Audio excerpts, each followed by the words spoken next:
Hi, and welcome to this week's Tech Talk on Capital TV. We're going to answer the questions that you've emailed in to Chris.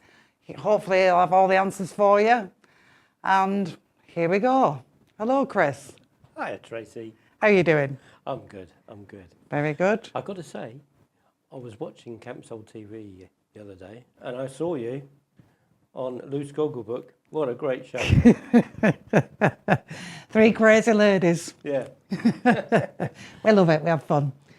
Right, let's get started. Well, first of all, I'd like to mention your T-shirt. Can we have a look at the whole thing? Oh, yeah. Just a little tech support. Fixing your self-inflicted tech issues daily. Fantastic. Right, let's crack on. First question from the viewers is, what are cookies? Ah, cookies. I only know one kind. Yeah, there's different kinds. You know the kind you eat. Yes. Yeah. Well, I'm assuming because the viewer is talking about the type that your computer stores on web pages. Mm-hmm. Now, cookies, you'll often see little things coming up, accept cookies, delete cookies, all this kind of thing. Sometimes you're having a bit of problem getting onto a website, and a tech support guy might say, clear your cookies and try again. Right. Okay. Now, what are cookies? These little biscuits of information. Now, when you go on a website, what happens is nearly all websites leave a little cookie behind on your PC. Right. Now, 99% of the time they're perfectly harmless and they're just designed to help you. What they do is a little bit of data where it says like what pages you looked at, if you changed like a layout of website. Some websites you can show big, little, whatever, and change the layout. It remembers those settings for you. It remembers places, pages you've been to and stuff like this. It just means that when you go back to that website a second time, it's got the information it needs. It hasn't got to record it all again. So it just speeds things up. And it also remembers things. If you allow it, it will remember things like passwords and usernames, but that's not normal for a cookie. Now, they also remember things that when you sign up for a website, there may be certain preferences you've set. Yeah. They remember little things like that.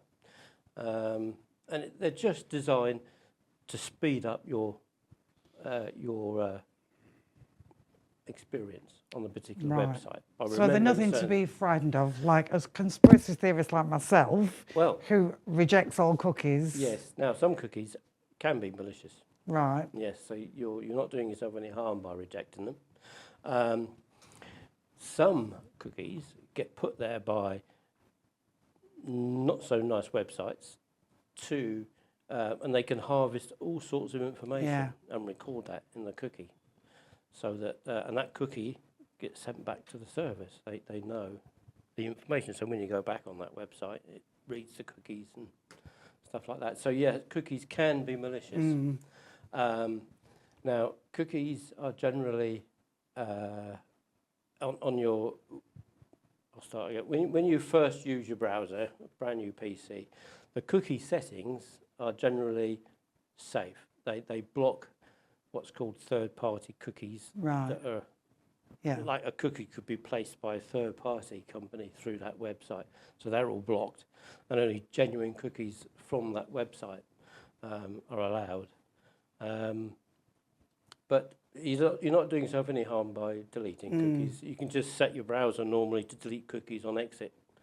There's a little setting normally in there when you say like all your cookie preferences. Yeah, but when you go into cookie preferences, choose your cookie preferences, you have to go through that's right. 50 things to shut off. Yeah, that's right. Like chocolate, double mint. Yeah. Now, but there is one that says end of the browser session when you close Google Chrome, for example, if you're using that, it'll delete in your cookies that's been saved. Right. I've not seen that before. Yeah, it's there somewhere, normally in some. It may be under, I think Firefox puts it under a general thing called website data. Right. And it says delete all website data at close of the program. Right. So they're not there. That's handy to know. Cookies can take up space. If you've got loads and loads of them, they can take up space. So where do you find your cookies to delete? Right, the simple thing is to go into settings, look for your cookies,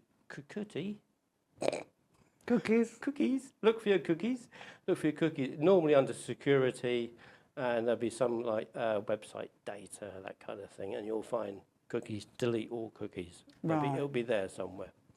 So that's on your phone, that's on your PC, that's on anything you use? Anything that uses a web browser will store cookies. Yeah, right. Yeah. There's one situation I come across recently. I was trying to log into a website, and every time I tried to log in, it kept kicking me out all the time. So I kept logging in, it kicked me out. And the cookie that was stored was saying that I was logged in somewhere else already, and so it caused a conflict. So I cleared cookies, boom, got back on it. Properly, yeah. So they can be a nuisance as well as a help. Another thing you can do with cookies is install yourself a little program that cleans your PC of all that kind of stuff, temporary files, cookies. The only one I recommend really is from a company called Piriform, and it's called Piri, P-I-R-I-F-O-R-M, Piriform, and they make a little free application called C Cleaner.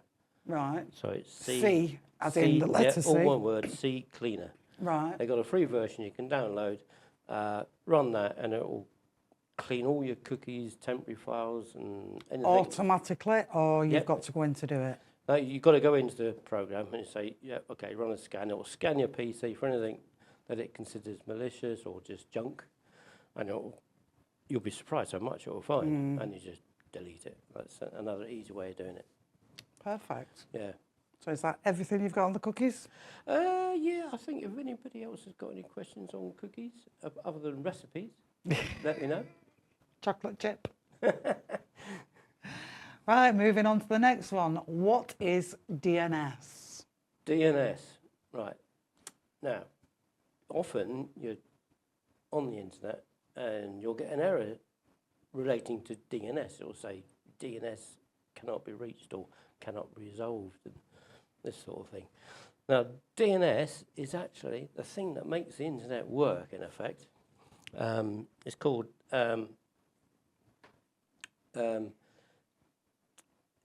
it's the words that DNS stand for. I was just going to ask you what they were. Dynamic Name Server. Oh, right. Dynamic Name Server. Now, how the internet works, right, is we're talking about the internet as in web browsing, this kind of thing, and anything that uses what's called a URL, like a web address or something like that. Now, if you imagine a DNS server, everybody has to be connected to a DNS server. And a DNS server is like a phone directory. Right. Okay, because the internet, if you want to go to google.com, it can only go to IP addresses, like phone numbers.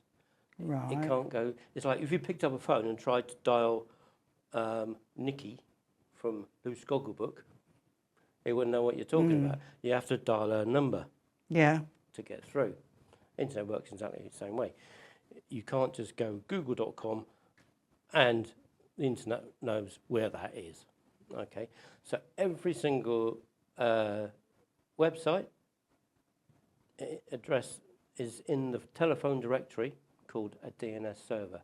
So when you go to google.com in your browser, you go www.google.com, it goes to the nearest directory that you're connected to and says, right, what's the phone number, if you like, of google.com? And it comes back, says, this is it. So, okay, let's go there. Right. That's what it does. And the phone number in this case being an IP address. Yeah. And so without DNS, you ain't going to go nowhere on the internet because it just doesn't work without a DNS server. It's one of the most important things. Now, if you get an error saying DNS is not being resolved or there's a problem with your DNS, it's normally a simple case of you're not being connected to the internet properly. Right. But it can be errors up the line somewhere. In as much as which DNS you're connected to, that's all set up by your internet provider. Yeah. You probably don't even realise, but you have a DNS, if you like, directory. Yep. You have a telephone directory in your PC, phone, everything. It's all there, linked to it, so it knows where to go to find out where the hell it is. CambersalTV.com.es. So, oh yeah, that's the phone number there, and it sends it to you. Yeah, that's what DNS is. So that's the same with anything at all on the internet. Yeah, there are some areas that doesn't require it's not the sort of thing the average people uses, but if you know the IP address of a certain server you want to get to, then you just pop the IP address and it goes straight there. It doesn't require DNS because you already know the phone number. But 99% of what the average person uses requires a DNS to translate their words they've put in. Right. Like that. I think that answers Does that make question. sense? Yep. Yeah. Can you explain it to me? No. I can't remember what DNS words for it. Dynamic name server. There you go. Right, moving on to the next one. Can I use a VPN to enter the UK lottery? Okay. Interesting question. Right, well, the answer to that is, yeah, you can. But I wouldn't like to try and claim if you win. No. So I certainly wouldn't advise it because never won the lottery, but I would imagine you've got to prove... You did win the lottery when you met Julie. Oh, I did. There you go, see. I did. I won 1,500 euros. That's right. Deposit for a house on Cambrsole. Yeah, I did. Yeah, I would imagine you've got to prove you're resident in the UK. And if they can, I don't know how their systems work, but if they can prove somehow that you entered over a VPN from another country, disqualified. And I'm sure they got ways of checking that kind of thing. So I wouldn't risk it. Oh, yeah, I'm sure they would. I wouldn't risk it. You could do the Euro Millions, that's Euro no Millions problem. is legal to do in any of course, country. yeah. The UK is restricted. What about the Irish? Irish, I'm not sure. You'd have to check on that. But the UK one is limited to UK residents only. But yeah, the Euro Millions, then you can do that anywhere in Europe. Yeah. Irish one, I don't know. You have to check up on that. We shall see. Yeah, the odds are quite good on that one. A lot of people do. Yeah, I believe so, yeah. Yeah. Look at the Irish. Yeah. Moving on to the next question. My TV says no signal, but my internet is okay. Okay. Right, so this, to me, is telling me that the person is watching TV through like a Fire Stick or an Android box. Yeah. Now, when a TV says no signal, it means that whichever thing you've got plugged in is not on or not running, or you've set the TV to the wrong source. Now, TVs have lots of sources. They have an area, satellite, HDMI, probably more than one HDMI, 1, 2, 3, whatever. A SCART, maybe. I think you still get those. All sorts of different inputs into the TV. And if you get no signal come on and you're sure your device, which is Android box or whatever, is plugged in and on, then almost certainly you've just got the wrong source. You've got to tell the TV to look at the bright port that it's plugged in. Now, on your remote control, there'll be a button. Some of the nicer companies actually write the word source. A lot of them don't. They put a picture of it. It's like a square which represents a TV screen and an arrow pointing into it. Right. So the idea is what's coming into your TV. That's what the symbol means. So look for that symbol. It'll be there somewhere. And press the button and you'll see a little menu will pop up, and each time you press it, it will flip through a different source. Yeah. So just try the ones that you think it is. Give it a couple of seconds to test it. If it comes back, blue signal, try the next one. That's what it'll be. We get quite a few calls at Combiset for that. Perfect. Hope that answers your question. Yeah. Right, the next question that's been emailed in is, my phone says my Wi-Fi is insecure. What can I do? Okay. Insecure Wi-Fi. Now, if your phone is reporting your Wi-Fi is insecure, there's two possibilities for this. If it's connecting okay, but it's still saying, your Wi-Fi is insecure, your Wi-Fi either hasn't got a password. If there's no password, it's open, then that's a problem. And that's when you don't walk about the house naked. Yes. With your cameras. If you've got cameras in there, don't walk about the house naked. No, I've seen them. No. Yeah, so if you've got no password on your Wi-Fi, get in there and put a password on it. Yep. That's ASAP, because anybody can get into your internet, and any other devices you've got on your Wi-Fi, they can, if they know what they're doing, they can look at.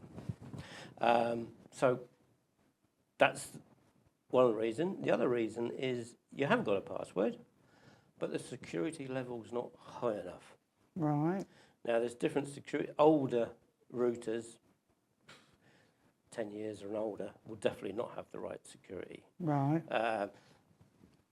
There was different, this won't mean much to people, there were different security levels. They were called WEP, W-E-P, then it went to WPA, and then it went to WPA2, and there is a WPA3 out now, which doesn't worry about that.